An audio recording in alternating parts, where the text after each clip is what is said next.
Bienvenue à tous, bienvenue sur cette première table ronde organisée conjointement par Force Ouvrière et par le cabinet Technologia avec l'agence.org en marge de ce congrès confédéral 2015.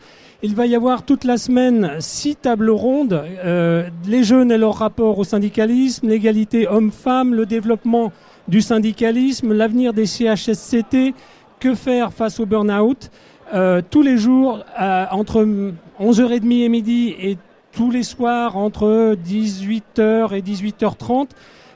Vous avez rendez-vous sur le stand Technologia pour assister à ces tables rondes. Aujourd'hui, on va s'intéresser dans la première de ces tables rondes à la BDU, la base de données unique. Bonjour Jean-Louis Voisin. Voilà, Jean-Louis Voisin, donc Crédit Agricole Centre-Est. Voilà, et puis Philippe Bazelli. Oui, du cabinet Inalist, chargé du développement du cabinet Inalist et cabinet qui a fait un gros travail sur la base de données unique, appelée également base de données économique et sociale. Voilà, alors la première question qui intéresse tout le monde, je crois, quand on veut faire un peu de vulgarisation, la base de données économique et sociale, c'est quoi ? Philippe ? Alors, la base de données économique et sociale, c'est un regroupement d'informations économiques et sociales dans une base de données qui est unique et qui a pour particularité d'être actualisée et prospective. Prospective, c'est-à-dire qu'elle s'étale de N, l'année en cours, jusqu'à N plus 3, c'est-à-dire 3 ans. Et il y a une obligation pour les dirigeants de remplir ces éléments économiques et sociaux à destination des syndicalistes. Alors, qu'est-ce que ça change par rapport au fonctionnement antérieur du dialogue social ? Alors, ce qui change, c'est qu'aujourd'hui, si vous voulez, la plupart de ces bases de données vont être mises sur le numérique. Donc on va avoir une dimension, on va rentrer dans une dimension un peu complexe, qu'est le numérique, par rapport au papier, au bon et traditionnel papier. Et on va passer, je dirais, d'un syndicalisme de proposition et d'habitude à un syndicalisme de dossier, de recherche et de communication très spécifique. À quel type d'entreprise s'applique la BDU ? Est-ce que la loi est la même pour tous ? Est-ce qu'il y a un calendrier d'application précis ? Alors, il y a effectivement un calendrier d'application précis. Ce calendrier est 14 juin 2014. Donc, vous voyez que c'est passé pour les entreprises de plus de 300 salariés, avec une deadline, c'est-à-dire une obligation de mise en place impérative actualisée, d'une BDU actualisée au 31 décembre 2016. Et pour les entreprises de plus de 50 salariés, c'est le 14 juin 2015, c'est-à-dire dans quelques mois, que cette base de données unique doit être mise en place. Alors, particularité, tant que la base de données unique ou la base de données économique et sociale n'est pas actualisée, mise en place et publiée, forcément, vous restez sur les bases antérieures. C'est-à-dire que le fonctionnement continue tel qu'il est. Petite parenthèse également, les lois sur l'orientation stratégique n'ont rien à voir avec une mise en place de la BDU. C'est-à-dire que vous avez des négociations à effectuer, même si la base de données unique n'est pas mise en place dans votre entreprise. Alors, on l'a compris, c'est une complète remise à plat du logiciel du dialogue social. Absolument. Quels sont les enjeux derrière cette remise à plat ? Alors, ce que tu as dit est véritablement fabuleux, c'est-à-dire que effectivement, c'est la mise à plat du logiciel. Maintenant, un logiciel, c'est un outil. Après, il y a l'intention. Quelle intention j'ai ? Est-ce que j'ai l'intention de jouer le jeu du dialogue social ? Est-ce que je n'ai pas envie de jouer le jeu du dialogue social ? Et là, effectivement, c'est chaque camarade qui vont nous dire un peu ce qu'il en est dans leur entreprise. C'est pour ça que Technologia Inalist a fait un questionnaire que je vous encourage à remplir, puisque le décret d'application du 14 mars 2014 encourage une concertation avec ceux qui vont être les artisans et les outils de cette BDU, c'est-à-dire les salariés. Jean-Louis, un mot sur les enjeux derrière cette mise en place de ce logiciel ? Les enjeux, c'est surtout une meilleure connaissance de l'entreprise et le plus important, c'est la prospective. Et c'est là qu'on a le plus de difficultés, autant pour les éléments qui sont déjà passés ou qui sont présents on les a assez facilement. Par contre, pour avoir la prospective, donc les évolutions de l'entreprise dans sa structure, dans son organisation, dans ses emplois dans les 3 ans à venir, c'est beaucoup plus difficile. Et c'est là que le bât blesse souvent sur la mise en place de cette base de données unique. Jean-Louis, je vous tiens plus d'informations, plus de clarté, c'est ce qui est proposé en clair, si j'ose dire. Qu'est-ce que les salariés ont à gagner derrière cette remise à plat? Les salariés ont à gagner surtout, c'est une visibilité sur l'évolution de l'entreprise, sous quelle forme, avec quels moyens, dans quel contexte et pour aller où. Et je crois que c'est ça le gros problème. Après, derrière, vont venir les éléments économiques et connaissances économiques que tous les salariés n'ont pas forcément, y compris dans les instances du personnel, puisque ça devient de plus en plus complexe, technique et difficile à comprendre. Philippe, un mot là-dessus sur les enjeux au-delà de la vision, j'allais dire, de terrain. Je pense que Jean-Louis a bien résumé. L'enjeu, si vous voulez, à terme, c'est la volonté. Il y a la volonté du législateur à la base. C'est de clarifier le dialogue social. Alors, je vous le dis clairement, il ne peut pas y avoir régression par rapport à ce qui existe aujourd'hui. C'est-à-dire que les problèmes d'accès, les problèmes de consultation, c'est des accès 24 heures sur 24. C'est la possibilité d'imprimer, d'avoir une impression des éléments. Mais il y a un élément qui est important, Yves, c'est le côté sécurisation, avec cette fameuse menace qui est brandie par les entreprises, c'est celle du secret des affaires, qui a fait l'objet d'un élément de la loi Macron, et cette phobie de l'intelligence économique, avec la possibilité de fuite de secrets de fabrication et autres. Comment on met en place une BDU? Prenons un cas pratique. C'est un accord donc entre les organisations syndicales. Voilà, tout à fait. Donc nous on l'a géré donc au niveau donc des organisations syndicales et plus spécifiquement au niveau du comité d'entreprise. Donc puisque c'est l'instance qui est concernée en premier lieu sur ces éléments-là. Donc on s'est mis d'accord sur les éléments qui étaient communiqués. Et puis l'autre partie qu'on n'a pas évoqué jusqu'à maintenant, concernant les délais de consultation, où la loi donc a prévu des délais de consultation qui sont précis, mais qui peuvent être dérogés éventuellement donc en interne sous forme d'un accord, et qui est une particularité, c'est un accord au niveau du comité d'entreprise, et c'est la première fois qu'il y a une comité d'entreprise qui peut passer un accord sur ces délais de consultation. Voilà. Alors, là, c'est le meilleur des cas. C'est le meilleur des cas, c'est-à-dire que là, dans l'entreprise, on a négocié. Malheureusement, ce n'est pas toujours ça. La mise en place d'une BDU relève d'une volonté des dirigeants. C'est le dirigeant qui met en place cette base de données unique, soit sous forme de papier, soit sous forme de numérique. Bien entendu, on ne peut que souhaiter qu'il y ait un accord entre les dirigeants et les salariés, puisque c'est le preuve d'un dialogue social. Malheureusement, je dirais que dans le bocal dans lequel se trouve la grenouille du dialogue social, la météo est pas souvent au beau fixe et la grenouille est pas souvent en haut de l'échelle. Hein. D'accord.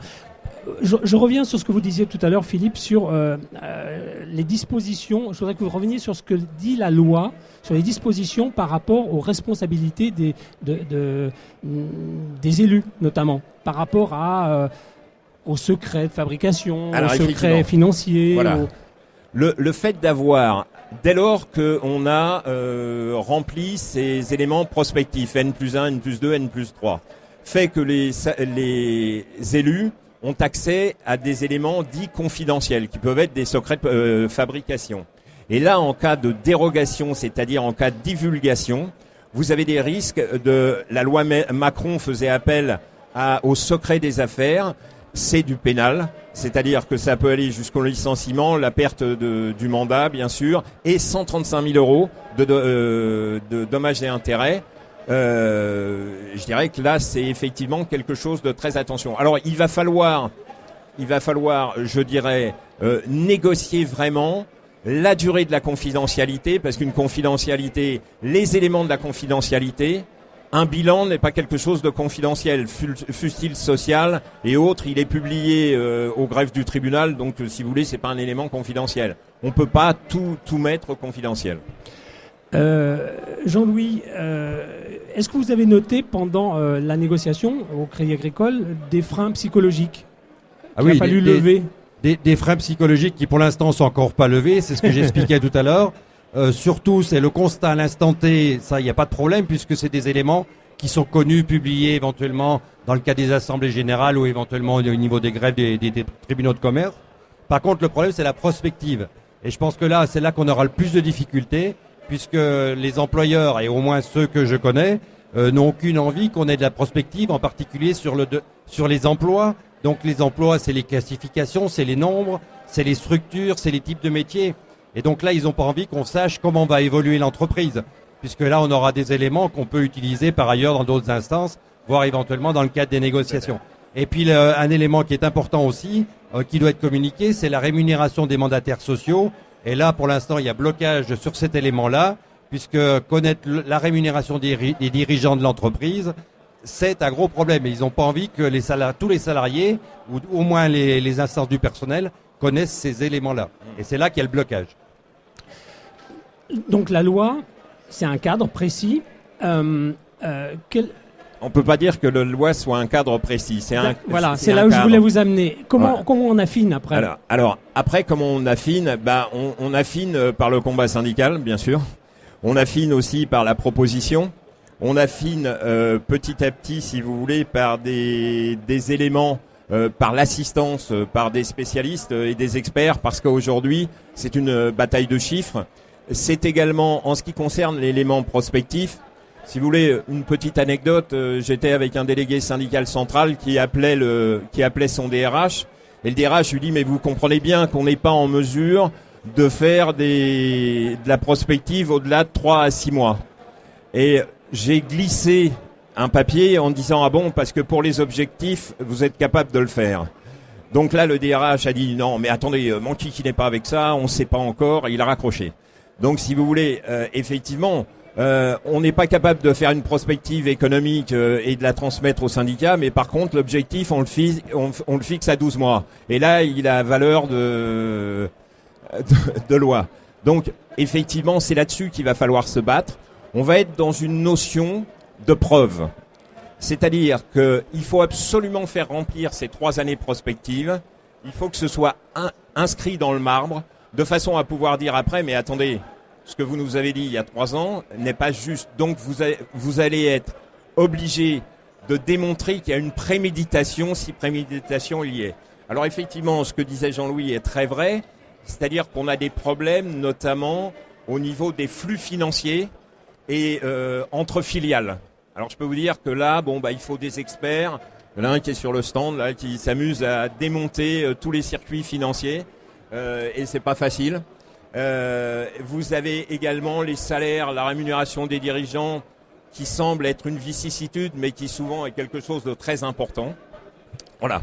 Alors justement, on parlait hors antenne d'un certain nombre d'écueils possibles. Oui. Quand on aborde la question de savoir si les élus sont formés aujourd'hui pour être en mesure de prendre en charge cette BDU j'allais dire, de s'en occuper au jour le jour. Oui.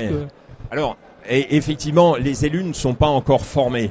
Pourquoi ? Parce qu'il y a du numérique. Pourquoi ? Parce qu'il y a des délais, comme disait Jean-Louis, très importants, des délais de consultation, ce qu'on appelle préfixe, qui est dès lors que c'est publié, on va avoir considéré que le salarié, les élus ont l'information, ce qui est faux, parce que là aussi il va falloir classifier.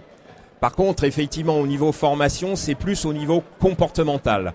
La BDU, c'est aussi un changement de paradigme. On va passer d'un syndicalisme éruptif, contestataire, à un syndicalisme de dossier, et qui pourra ensuite être éruptif. Mais d'abord, parole aux gens de dossier.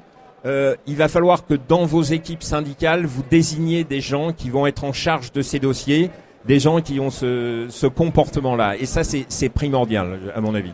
Jean-Louis, par expérience, il y a des pièges à éviter durant la négociation ou... Oui, c'est surtout, nous, on était particulièrement sur la partie délai, puisque le reste, même si ça a été négocié, je pense que ça va évoluer, et il faut que ça évolue, c'est quelque chose qui doit être vivant.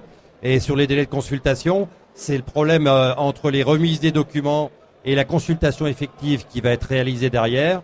Et je pense qu'il y a une chronologie, suivant s'il y a un recours éventuellement au niveau du CHSCT, voire éventuellement il y a une expertise. Et là, il faut qu'il y ait des délais suffisants. Parce qu'autrement, les délais qui sont prévus par la loi sont relativement courts. Et bon, 2 mois, par exemple, pour faire une expertise, c'est irréaliste si c'est sur un sujet qui est relativement complexe.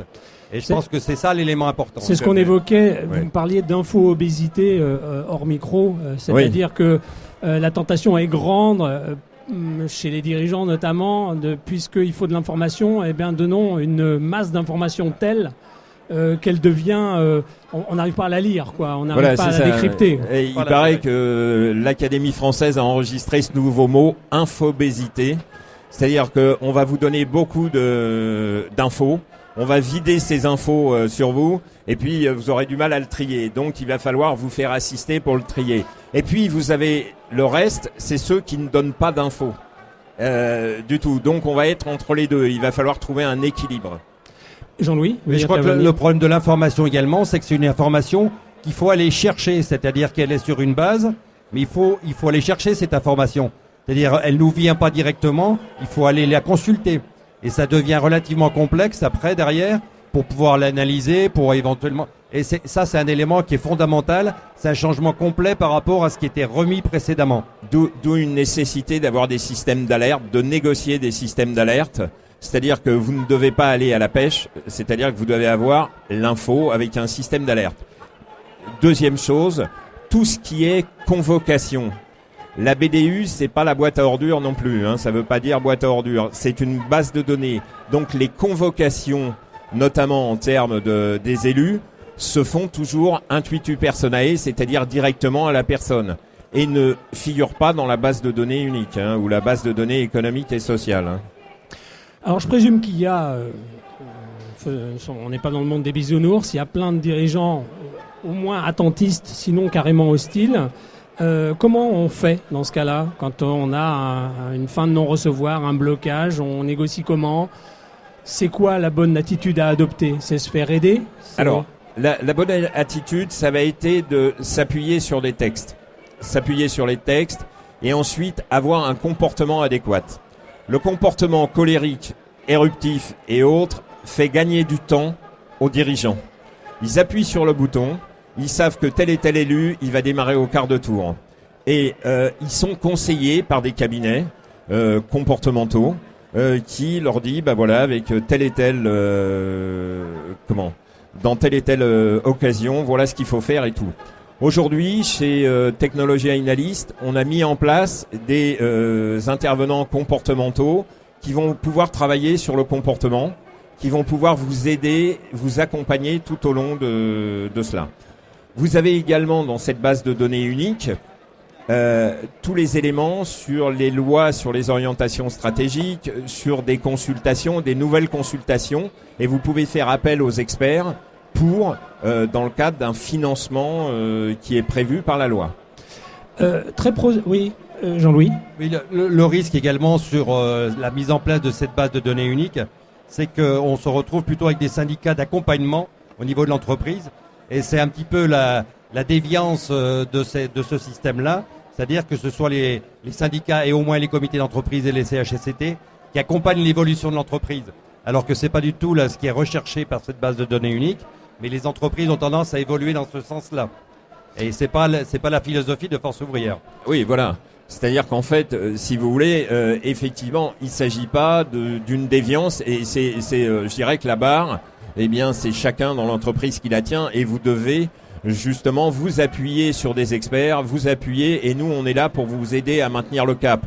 On est un peu un outil d'orientation de votre navire syndical. Alors, tout au début de cette table ronde, vous parliez de la numérisation. Oui. Sous quelle forme ça se présente, notamment au Crédit Agricole? Sous quelle forme ça se présente, la BDU? Nous, ça se présente, c'est un intranet, hein, c'est-à-dire que c'est un Internet propre à l'entreprise. Et donc, on a un accès spécifique, donc qui pour l'instant est réservé donc aux membres du CHSCT, aux délégués syndicaux et aux élus du comité d'entreprise. Bon, les délégués du personnel devraient normalement accéder, mais là pour l'instant il y a un problème d'interprétation. Tu as raison, au niveau des problème. textes. Et donc tout à chacun peut à tout moment aller consulter cette base-là. Et donc elle n'est pas visible bien sûr par les autres salariés de l'entreprise. Elle est à disposition donc à tout moment. Voilà. Mais après ça c'est l'évolution numérique.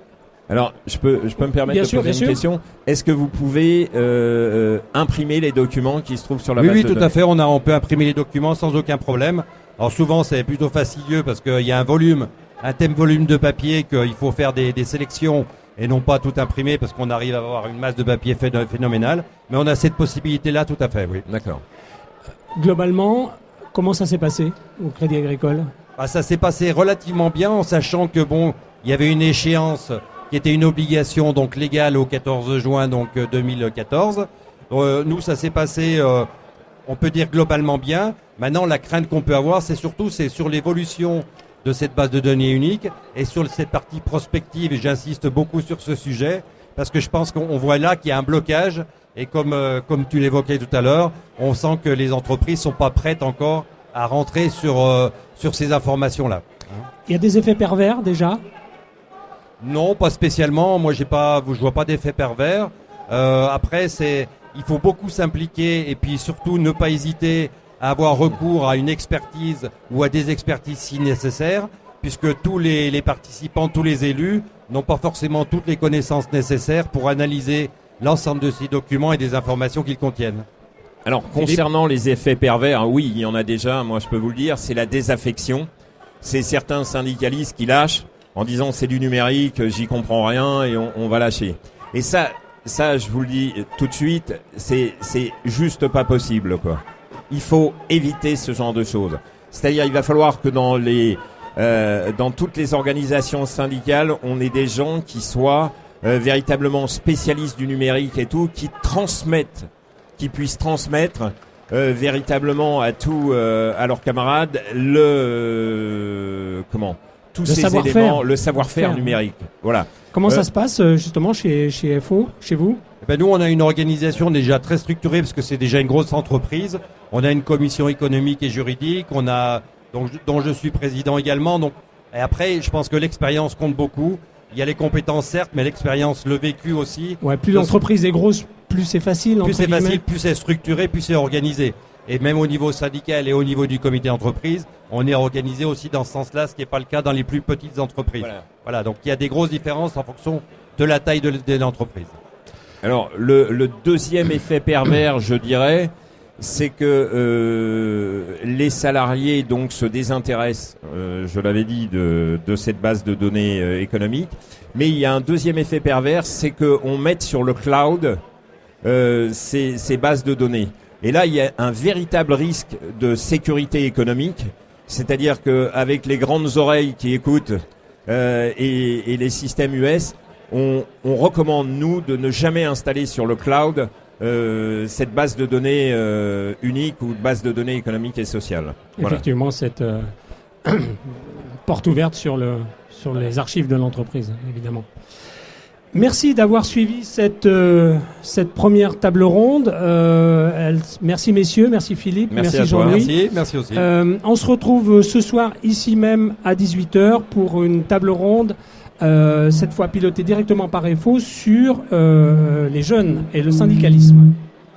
Merci de votre attention, merci d'avoir suivi cette table ronde.